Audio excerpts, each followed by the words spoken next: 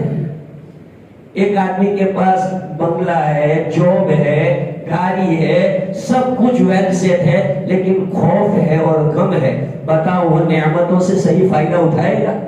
نعمتوں سے صحیح فائدہ اٹھائے گا؟ رات میں سوئے گا، بیڈ روم میں ہوگا، آدھا فرنیچر ہے، اے سی لگا ہوا ہے، لیکن غم خوف ہے، آنکھ کھل جائے، سائرن بجے گا، پولیس کی گاڑی ہے، پولیس کی گاڑی، خوف غم۔ جس آدمی کو خوف غم نہ ہو، کھیت میں درخت کے سائے میں یوں اینٹ رکھ کے سو جائے گا، وہ اینٹ رکھ کے سو جائے گا، کیوں؟ خوف نہیں ہے، غم نہیں ہے۔ تو خوف اور غم یہ بہت بڑی نعمت ہے، دیکھنے جاؤ تو چھوٹی بات ہے لیکن بہت بڑی نعمت ہے۔ جو آدمی ہدایت والا ہوتا ہے، اللہ پاک اس کو بے خوف زندگی، بے غم زندگی نصیب فرماتے ہیں۔ جیسے آپ کی گھڑی ہوتی ہے واٹر پروف، اس کو آپ پانی میں ڈالو، چاروں طرف پانی ہے، اوپر نیچے دائیں بائیں ہر طرف پانی ہے، لیکن پانی اس میں داخل نہیں ہوتا۔ اسی طرح اللہ پاک ہدایت کے اوپر چلنے والے کو واٹر غم زندگی نصیب فرمائے گا، کہ وہ غم اس کی لائف میں آئے گا ہی نہیں، خوف اس کی لائف میں آئے گا ہی نہیں۔ آگے پیچھے دائیں بائیں غم ہے، خوف کا ماحول ہے، لیکن وہ خوف اس کے دل میں نہیں آئے گا۔ اللہ کی ہدایت میں یہ پاور ہے۔ اس لیے بزرگوں، وقت کا تقاضا ہے کہ ہدایت پر جمو اور اپنی روحانیت میں ترقی کرو۔ آج ہر بندہ ڈیولپ چاہتا ہے، ہر بندہ اپنے جاب میں ڈیولپ چاہتا ہے، اپنی لائف میں ڈیولپ چاہتا ہے، ہر چیز میں چاہتا ہے کہ کچھ آگے بڑھو، کچھ آگے بڑھو۔ تو دینی زندگی میں بھی تو کچھ پروگریس کرو۔ 50 سال آپ کی لائف کے ہو گئے، 70 ایئر اولڈ ہو گئے آپ، پھر بھی آپ کی وہی روٹین چل رہی ہے، تو کیا فائدہ ہوا؟ کچھ تو آدمی کی لائف میں چینجنگ ہونا چاہیے نا۔ حاجی ہو گئے تو کچھ چینجنگ ہو، دادا بن گئے، نانا بن گئے، اب تو کچھ چینجنگ آنا چاہیے نا۔ مانا کہ بھائی جوان تھا آدمی تو اس وقت چلو سمجھے، لیکن اب تو تمہارے اندر وہ جذبہ آنا چاہیے۔ میں آپ کو جو بتا رہا تھا کہ رسول اکرم صلی اللہ علیہ وسلم نے ہدایات کی علامت بیان فرمائی ہے کہ ہدایات کی 3 علامتیں ہیں کہ یہ بندہ ہدایت والا ہے۔ اس کی 3 علامتوں میں سے ایک علامت، اللہ کے رسول صلی اللہ علیہ وسلم نے فرمایا کہ دھوکے کے گھر سے اس کا دل اچاٹ ہو جاتا ہے، دنیا میں اس کا دل لگتا نہیں ہے، دنیا کی زندگی اس کو پھیکی لگتی ہے، پھیکی۔ جیسے نمک نہیں ہوتا کھانے میں تو کیسا کھانا ٹیسٹی نہیں لگتا، ایسے لائف جو ہوتی ہے دنیاوی زندگی اس آدمی کو ٹیسٹی نہیں لگتی، بس اللہ نے زندگی دی ہے تو گزارتا ہے، لیکن اس کو ذوق نہیں ہے۔ یہ پہلی علامت کہ اس دھوکے کے گھر سے آدمی کا دل اٹھ جاتا ہے، اور یہی مقصد ہے اللہ اور اس کے رسول کا کہ تم دنیاوی زندگی کے ساتھ دل مت لگاؤ، گزارو کوئی حرج نہیں ہے، لیکن دل مت لگاؤ۔ دل لگانا یہ بری چیز ہے دنیا کی زندگی کے ساتھ۔ قرآن پاک میں جگہ جگہ پر ہے یا ایھا الذین آمنوا لا تغرنکم الحیات الدنیا، دنیا کی زندگی تمہیں دھوکے میں نہ ڈالے۔ میرے بزرگوں اور بھائیوں، کتنے لوگ ایسے ہیں کہ جو دنیا کی زندگی سے دھوکا کھا رہے ہیں۔ میں اور آپ اتنے حالات سے گزرنے کے بعد بھی اللہ کو سامنے رکھ کر آپ فیصلہ کر لیجئے کہ کتنا چینجنگ ہوا ہے۔ آپ دیکھ رہے ہیں ایسے موقع پر کیا چینجنگ ہونا چاہیے، ہم نے کیسے کیسے ماحول دیکھ لیے، تو ایسے وقت میں آدمی میں کیسی چینجنگ آ جانی چاہیے، لیکن پھر وہی روٹین ہو گئی ہماری۔ جب بیماری کے زمانے چل رہے تھے، حالات چل رہے تھے، لوگ کہہ رہے تھے کہ یار اب تو تبدیلی لانی پڑے گی، تبدیلی لانی پڑے گی. لیکن پھر سے اچھے دن ہوئے، پھر لوگوں کی وہی روٹین ہو گئی. میرے بھائیوں، حالات میں تبدیلی لاؤ. آخرت کی تیاری رسول اکرم صلی اللہ علیہ وسلم نے سمٹم بتلایا ہے کہ جس دل کے اندر ہدایت ہو، اس کی ایک علامت یہ ہے کہ وہ آخرت کی تیاری کرنے والا ہو. الاستعداد للموت قبل نزولها، یہ حدیث میں کہ موت کے آنے سے پہلے اس کی تیاری میں لگا ہوا ہو. یہ ہدایت کے نور کی علامت ہے کہ ہدایت کا نور اس کے اندر ہے. رسول اکرم صلی اللہ علیہ وسلم نے اس کی علامتیں بتائی کہ ہدایت کی یہ علامتیں ہیں. آدمی تیاری میں رہے، اپنی فائل کلیئر، جب بھی بلاوا آئے فائل پیش کر دیں گے، میری زندگی کی فائل ہے، یہ ڈاکیومنٹ کلیئر ہے، میرے ڈاکیومنٹ کلیئر رکھو. کس وقت بلاوا آئے گا معلوم نہیں ہے، آنکھوں سے ہم نے دیکھا ہے. فائل کلیئر ہوگی انشاءاللہ کوئی خطرہ نہیں ہوگا. جس دل میں ہدایت ہے انشاءاللہ وہ ہدایت والا آدمی اپنی لائف کو کلیئر بنانے کی کوشش کرے گا.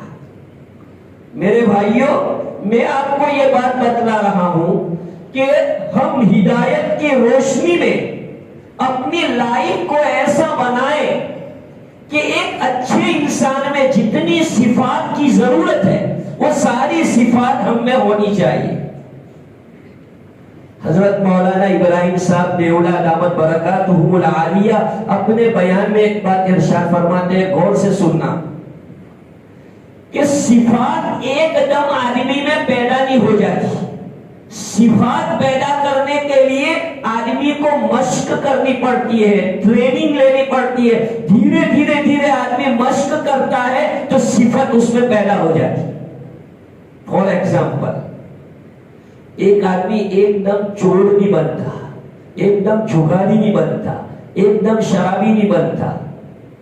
دھیرے دھیرے پہلے تھوڑا جوا کھیلا، پھر کھیلا، پھر کھیلا، اب پکا جواری بن گیا. ایسے پہلے تھوڑی شراب پی تھی، کوئی ہمت ہوئی، پھر کیا. چاہے اچھی صفات ہو چاہے بری صفات، ایک دم آدمی میں پیدا نہیں ہوتی.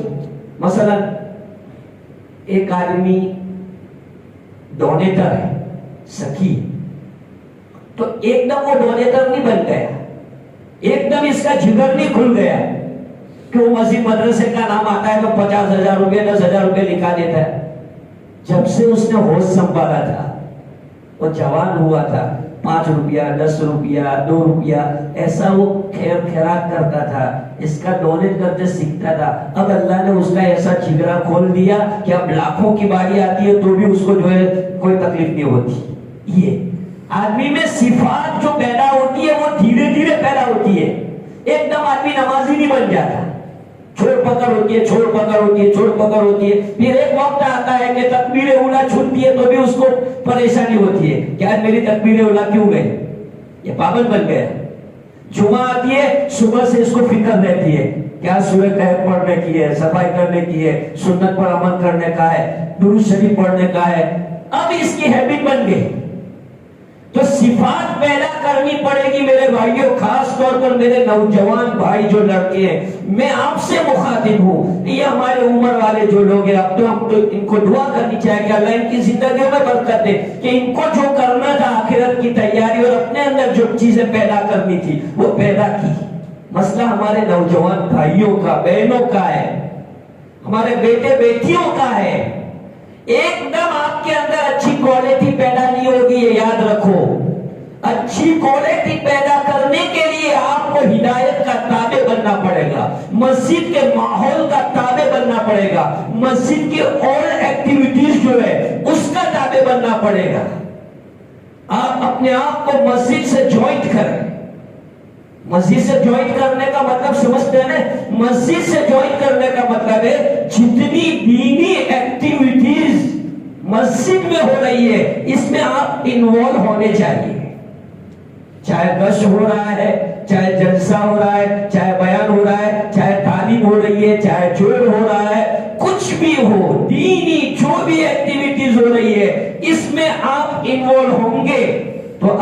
دھیرے دھیرے دھیرے دھیرے آپ میں جو ہے اچھی صفات پیدا ہوگی. اس لیے بزرگوں، اللہ پاک نے یہ موقع عنایت فرمایا ہے کہ ہم اللہ کی ہدایت کو زندگی میں اتاریں.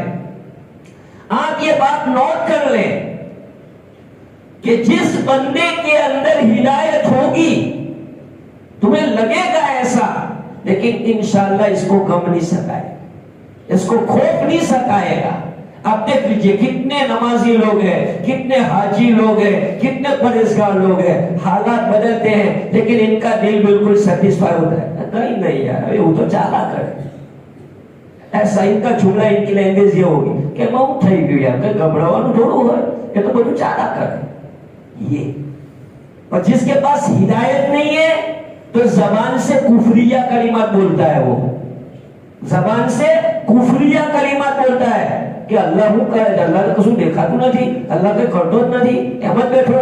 یہ سب کفریہ کلمات. جس کا مائنڈ بنا ہوا نہیں ہے، جس کا دل بنا ہوا نہیں ہے، جس کے اندر ہدایت کا نور نہیں ہے، وہ اس طرح کی لینگویج استعمال کرتا ہے.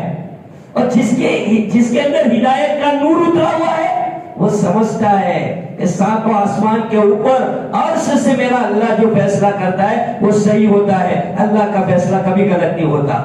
ہمیں لگتا ایسا ہے کہ بھئی یہ پریشانی ہے، پریشانی کچھ نہیں ہے. اللہ جو فیصلہ کرتے وہ صحیح فیصلہ کرتے اور اس میں خیر ہی ہوتی ہے، بھلائی ہی ہوتی ہے. چاہے میرے اور آپ کے دماغ میں وہ بھلائی آئے کہ نہ آئے، لیکن 100% یہ بات ہے کہ اللہ کبھی کسی کا برا نہیں کرتا، کبھی نہیں.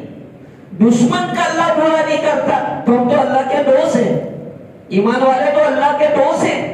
جی ہاں، قرآن میں ہے، تیسرے بارے میں، دوسرے رکوع میں، اللہ ولی الذین آمنوا. اللہ تو ایمان والوں کے دوست ہے، اور ایک اچھا دوست اپنے دوست کا کبھی خراب نہیں کرتا.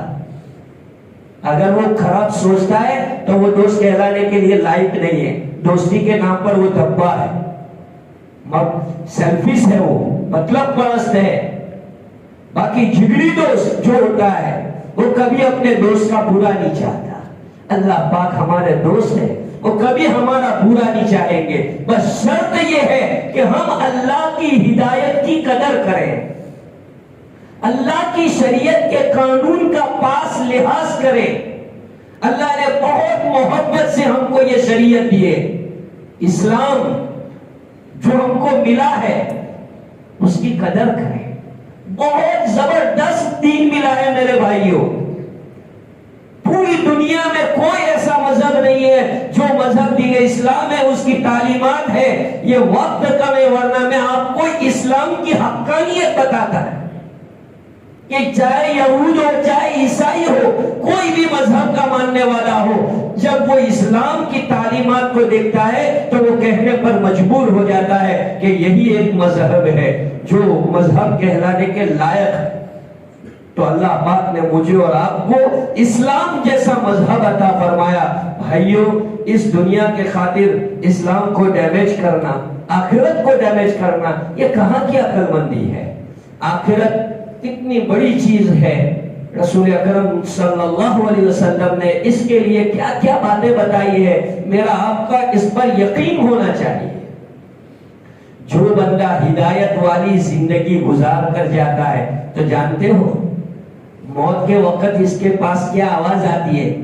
موت کے وقت اس کے پاس یہ آواز آتی ہے، یا ایتھا النفس المطمئنہ ارجعی الی ربک راضیۃ مرضیہ. یہ اللہ آواز دیتے ہیں کہ اے نفس مطمئنہ، تو دنیا میں مطمئن ہو کے رہتا تھا، کوئی بھی اللہ فیصلہ کرتا تھا تو کہتا تھا کہ نہیں نہیں اللہ کا فیصلہ ہے، اللہ کا فیصلہ ہے، میں کچھ نہیں بولتا.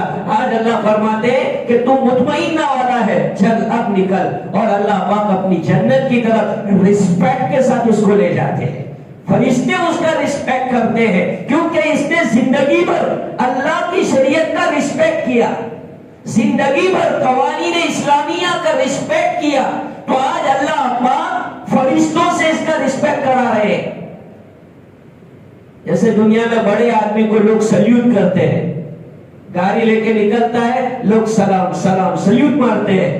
ایسے جب یہ اللہ کا ہدایت والا بندہ، ہدایت کے نور والا بندہ جب آخرت میں پہنچے گا تو فرشتے اس کو سلیوٹ کریں گے. فقالوا سلاما سلام علیکم بما طبتم. یہ قرآن پاک میں مختلف آیتوں میں ہے کہ فرشتے ان کو سلام سلام پیش کریں گے. تو ایسی زندگی ہدایت کی پیروی سے ملتی ہے. اس لیے بھائیو ہم اور آپ اللہ کے رسول کی ہدایت شریعت جو ہمارے سامنے ہے اس کی پیروی کریں, چاہے ظاہر میں ہمیں نقصان نظر آ رہا ہو. بہت مشکل ہے کہ آج ہم ہمارے مفاد کا جو مسئلہ ہوتا ہے اس کو تو ہم ایکسپٹ کرتے ہیں, لیکن ہمارے نفس کے خلاف اگر کوئی جاتا ہے تو ہم اس کو ایکسپٹ کرنے کے لیے تیار نہیں ہے. یہ ایمان کا تقاضا نہیں ہے, ایمان کا تقاضا نہیں ہے. ہدایت اور ایمان اور نور ایمانی کا تقاضا یہ ہے کہ مفتی صاحب نے کہا کہ اس میں سے تم کو تمہاری ابا کی بہن کو دینا ہے, ہاں بھائی دے دو. مفتی صاحب کی بیٹا آپ کا بھی دو. یہ ایمان آپ کا ہونا چاہیے. پھر اس میں آپ دلیل بازی کریں, یہ کریں کہ نہ یار تو میں کمائی تو میں کرے تو غلط. آپ حق دے دو اپنی بہنوں کا, اپنے باپ کی بہنوں کا, اور دوسرے جو آپ کے قرض دار ان کا حق دے دو. یہی ہدایت کا تقاضا ہے. فائل کلیئر کرو. دیکھو میں آپ کو بار بار یہ بات بتلا رہا ہوں, آپ کی فائل کلیئر نہیں ہوگی تو آخرت میں پریشانی اٹھانی پڑے. فار ایگزامپل بات ختم ہو رہی ہے, آپ کو پاسپورٹ بنانا ہو, پاسپورٹ آپ کے ڈاکیومنٹ کلیئر نہ ہو تو کتنے آپ کو دھکے کھانے پڑتے ہیں. جاؤ آؤ جاؤ آؤ جاؤ آؤ. کیوں؟ ہم نا کاغذیاں صحیح نہ تھی یا ڈاکیومنٹ صحیح نہ تھی نا, تو آدمی کتنا پریشان ہوتا ہے. بس یہ ایک مثال سمجھائیے. اگر آپ کی فائل کلیئر نہیں ہے, ڈاکیومنٹ صحیح نہیں ہے تو پریشان ہو جاؤ گے آخرت کی زندگی میں. آئی بات سمجھ میں؟ دنیا کی پریشانی تو کوئی چیز نہیں ہے. اس لیے بھائیو تھوڑا بہت ادھر ادھر تو ہر ایک سے ہوتا ہے, لیکن اپنی لائف کو اچھی بنانے کی کوشش کرو. شریعت کے تابع داری والی لائف بناؤ. فمن تبع ہدایہ پر پورے اتر جاؤ. اللہ کا وعدہ ہے کہ جو میری ہدایت کے پیچھے چلے گا میں غم کیا چیز ہے وہ اس کو نہیں دیکھنے دوں گا. بزرگوں نے ایک عمل بتایا ہے, وہ عمل بتا کر اپنی بات ختم کر دیتا ہوں کہ اگر آپ نون ٹینشن لائف چاہتے ہیں تو اس کے لیے یہ ہے کہ آپ بسم اللہ الرحمن الرحیم ولا حول ولا قوت الا باللہ العلی العظیم اتنا پڑھنے کا. بسم اللہ الرحمن الرحیم ولا حول ولا قوت الا باللہ العلی العظیم. جب بھی آپ کو کوئی پریشانی ستا رہی ہو, جب بھی کوئی بھی میٹر ہو جائے, چاہے آپ کے اولاد کا میٹر ہے, پراپرٹی کا میٹر ہے, پڑوس والے کا میٹر ہے, یا طبیعت میں کوئی گھبراہٹ آ گئی, کچھ نہ کچھ تو آدمی کے اوپر آ ہی جاتا ہے, تو ایسے وقت میں, ایسے سچویشن میں آپ ادھر ادھر کہیں نہیں, ایک مسجد میں, گھر کے کونے میں, کہیں پہ بھی پاکی کی حالت میں قبلہ رخ بیٹھ جاؤ اور اچھی طرح یقین کے ساتھ 100 مرتبہ پڑھو بسم اللہ الرحمن الرحیم ولا حول ولا قوت الا باللہ العلی العظیم. 40 دن تک یہ عمل کرو. اگر آپ فائدہ نہ دیکھو تو مجھے تماچا مار دینا. اللہ پاک عمل کی توفیق عطا فرمائے. وآخر دعوانا الحمدللہ رب